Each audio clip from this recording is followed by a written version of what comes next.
Is this Hollywood's biggest feud yet? A-lister Blake Lively and actor-director Justin Baldoni were supposed to bring one of the most anticipated love stories to life on screen. Instead, their partnership has morphed into one of the most explosive and publicized fallouts in recent memory, a clash so intense it's become a spectacle beyond even the silver screen. It all began with It Ends With Us, the film adaptation of Colleen Hoover's best-selling novel. Blake Lively and Justin Baldoni were co-leads, and Baldoni was also directing and producing. With such powerful names attached, fans expected a stunning love story. And for a moment, the film delivered. When it premiered in late 2024, the buzz was real. But behind the scenes, a storm had already started brewing. By the end of the year, the chemistry between the stars had completely dissolved. No joint interviews, no red carpet appearances together.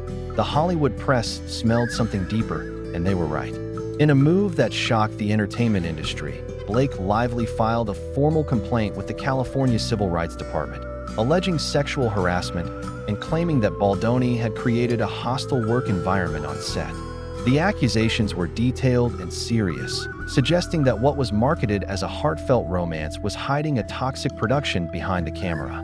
Rather than stay silent or seek settlement, Baldoni came out swinging. He denied all allegations and escalated the drama by filing not one, but two massive lawsuits. The first was a $400 million defamation suit targeting Lively, her husband Ryan Reynolds, and even the New York Times, claiming that they conspired to tarnish his name. The second was a separate $250 million libel lawsuit against the media giant itself. His legal team accused them of running a smear campaign and leaking private communications that were selectively edited to paint him as an abuser. What followed was pure chaos. Hollywood began to divide. Lively's close allies, like actresses Amber Tamblyn and even author Colleen Hoover, publicly stood by her, applauding her courage. She was backed by powerful unions like SAG-AFTRA and received unwavering support from Sony. On the other side, Baldoni found himself increasingly isolated. His own talent agency severed ties, and an advocacy award he was set to receive for his nonprofit work was rescinded. The public was glued to every update. Courtroom drama spilled into social media feeds and entertainment shows. Legal documents leaked, private texts were scrutinized, and the he said, she said narrative spiraled into a full-blown Hollywood war. And then, a massive legal twist. By mid-2025, a federal judge dismissed Baldoni's $400 million countersuit. The court ruled that Lively's harassment claims were legally protected and did not constitute defamation. In other words, she had the right to speak up about her experience.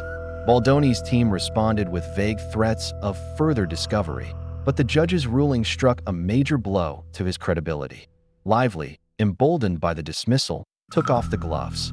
She lifted a previous gag order, releasing private messages, some involving celebrities like Taylor Swift, to show a broader context. She painted a picture of a toxic production, emotional manipulation, and a director allegedly using his influence to gaslight and undermine her performance. Her side claimed she was silenced and vilified simply for standing up for herself. Baldoni's legal team didn't back down. They claimed to have emails, footage, and messages that would contradict Lively's version of events. They hinted at inconsistencies in her story and suggested a coordinated campaign to push him off the project. He still insists that the allegations were part of an elaborate strategy to wrest creative control of the film away from him and destroy his career. As of July 2025, the battle enters a new stage. Lively is scheduled to sit for a deposition on July 17th, and it promises to be explosive. Her testimony is expected to detail her side under oath, possibly exposing more behind-the-scenes truths about what really happened during filming. Baldoni is also set to testify in March 2026, and both camps are preparing for what could be one of the most watched and dissected legal showdowns in celebrity history. But this feud isn't just about two celebrities clashing. It's about power dynamics, creative control, workplace boundaries, and the cost of speaking up. It's about how Hollywood still struggles with accountability, especially when reputations, millions of dollars, and media narratives are at stake. The Lively versus Baldoni saga has raised serious questions. Can powerful actors protect themselves from retaliation? Are directors shielded too easily by production companies? And who gets to tell the story when a project falls apart, especially when it involves such sensitive subject matter as abuse and harassment? For now, the drama rages on.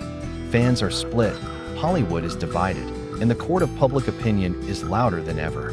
As depositions loom and the trial approaches, one thing is clear.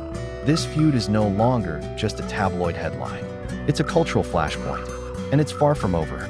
So what do you think? Is Blake Lively telling the truth? Or is Justin Baldoni being wrongly vilified? Who's protecting the real victims here? Drop your thoughts in the comments and stay tuned, because this story is only getting started.